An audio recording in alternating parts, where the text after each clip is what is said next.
لاکھوں کروڑوں درود و سلام آقا کریم کی ذات پر اور آپ کی آل پاک پر۔ بسم اللہ الرحمن الرحیم۔ السلام علیکم ناظرین۔ حضرت اویس کرنی کو جنت کے دروازے پر کیوں روک لیا جائے گا؟ حضور اکرم صلی اللہ علیہ وآلہ وسلم نے فرمایا کہ جب لوگ جنت میں جا رہے ہوں گے تو حضرت اویس کرنی کو جنت کے دروازے پر روک لیا جائے گا۔ اویس نام ہے، عامر کے بیٹے ہیں، مراد قبیلہ ہے، کرن ان کی شاخ ہے اور یمن ان کی رہائش گاہ تھی۔ حضرت نے ماں کی خدمت اس حد درجہ کی وہ آسمانوں تک پہنچی۔ اویس کرنی حضور کی خدمت میں حاضر نہ ہو سکے۔ جبرائیل علیہ السلام آسمان سے پہنچے اور ان کی بات کو آقا کریم صلی اللہ علیہ وآلہ وسلم نے بیان کیا، چونکہ حضور دیکھ رہے تھے کہ آئندہ آنے والی نسلیں اپنی ماؤں کے ساتھ کیسا سلوک کریں گی۔ ایک سائل نے سوال کیا، یا رسول اللہ صلی اللہ علیہ وآلہ وسلم، قیامت کب آئے گی؟ تو آپ نے ارشاد فرمایا، مجھے معلوم نہیں کب آئے گی۔ تو سائل نے کہا کہ کوئی نشانی تو بتا دیں۔ تو آپ نے فرمایا، جب اولاد اپنی ماں کو ذلیل کرے گی تو قیامت آئے گی۔ حضور صلی اللہ علیہ وآلہ وسلم نے حضرت عمر رضی اللہ تعالی عنہ اور حضرت علی رضی اللہ تعالی عنہ سے کہا کہ تمہارے دور میں ایک شخص ہوگا جس کا نام ہوگا اویس بن عامر، درمیانہ قد، رنگ کالا، جسم پر ایک سفید داغ۔ حضور صلی اللہ علیہ وآلہ وسلم نے ان کا حلیہ ایسے بیان کیا جیسے سامنے دیکھ رہے ہوں، اور کہا کہ وہ آئے گا، جب وہ آئے تو تم دونوں نے اس سے دعا کرانی ہے۔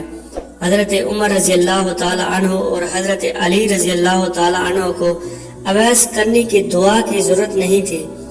یہ امت کو ایک پیغام پہنچانے کے لیے ہے کہ ماں کا مقام کیا ہے۔ حضرت عمر رضی اللہ تعالی عنہ حیران ہو گئے اور سوچنے لگے کہ حضور صلی اللہ علیہ وآلہ وسلم کیا کہہ رہے ہیں کہ ہم اویس سے دعا کروائیں۔ تو حضور صلی اللہ علیہ وآلہ وسلم نے فرمایا، عمر، علی، اویس نے ماں کی خدمت اس طرح کی ہے کہ جب وہ ہاتھ اٹھاتا ہے تو اللہ اس کی دعا کو خالی نہیں جانے دیتا۔ حضرت عمر رضی اللہ تعالی عنہ 10 سال خلیفہ رہے، 10 سال حج کیا، لیکن انہیں اویس نہ ملے۔ ایک دن سارے حاجیوں کو اکٹھا کیا اور کہا کہ تمام حاجی کھڑے ہو جاؤ۔ آپ کے حکم پر تمام حاجی کھڑے ہو گئے۔ پھر کہا کہ سب بیٹھ جاؤ، صرف یمن والے کھڑے رہو۔ تو سب بیٹھ گئے اور یمن والے کھڑے رہے۔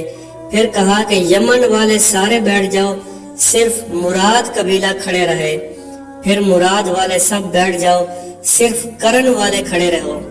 تو مراد قبیلے والے بیٹھ گئے، صرف ایک آدمی بچا، اور حضرت عمر رضی اللہ تعالی عنہ نے کہا کہ تم کرنی ہو؟ تو اس شخص نے کہا کہ ہاں میں کرنی ہوں۔ تو حضرت عمر رضی اللہ تعالی عنہ نے کہا کہ اویس کو جانتے ہو؟ تو اس شخص نے کہا کہ ہاں میں جانتا ہوں، میرے بھائی کا بیٹا ہے، میرا سگا بھتیجا ہے، اس کا دماغ ٹھیک نہیں، آپ کیوں پوچھ رہے ہیں؟ تو حضرت عمر رضی اللہ تعالی عنہ نے کہا کہ مجھے تو تیرا دماغ صحیح نہیں لگ رہا۔ آپ نے پوچھا کدھر ہے؟ تو اس نے کہا کہ آیا ہوا ہے۔ پوچھا کہاں گیا؟ تو اس نے کہا کہ وہ عرفات گیا ہوا ہے اونٹ چرانے۔ آپ نے حضرت علی رضی اللہ تعالی عنہ کو ساتھ لیا اور عرفات کی طرف دوڑ لگا دی۔ جب وہاں پہنچے تو دیکھا اویس کرنی درخت کے نیچے نماز پڑھ رہے ہیں اور اونٹ چاروں طرف چر رہے ہیں۔ یہ آ کر بیٹھ گئے اور اویس کرنی کی نماز ختم ہونے کا انتظار کرنے لگے۔ جب حضرت اویس نے محسوس کیا کہ 2 آدمی آ گئے ہیں تو انہوں نے نماز مختصر کر دی۔ سلام پھیرا تو حضرت عمر رضی اللہ تعالی عنہ نے پوچھا کون ہو بھائی؟ تو کہا جی میں مزدور ہوں، اسے خبر نہیں کہ یہ کون ہے۔ تو حضرت عمر نے کہا کہ تیرا نام کیا ہے؟ تو اویس کرنی نے کہا کہ میرا نام اللہ کا بندہ ہے۔ تو حضرت عمر رضی اللہ تعالیٰ عنہ نے کہا کہ سارے ہی اللہ کے بندے ہیں، تیری ماں نے تیرا کیا نام رکھا ہے؟ تو حضرت اویس رضی اللہ تعالیٰ عنہ نے کہا کہ آپ کون ہیں میری پوچھ گچھ کرنے والے؟ ان کا یہ کہنا تھا کہ حضرت علی رضی اللہ تعالیٰ عنہ نے کہا کہ اویس یہ امیر المومنین عمر بن خطاب ہے اور میں علی ابن ابی طالب ہوں۔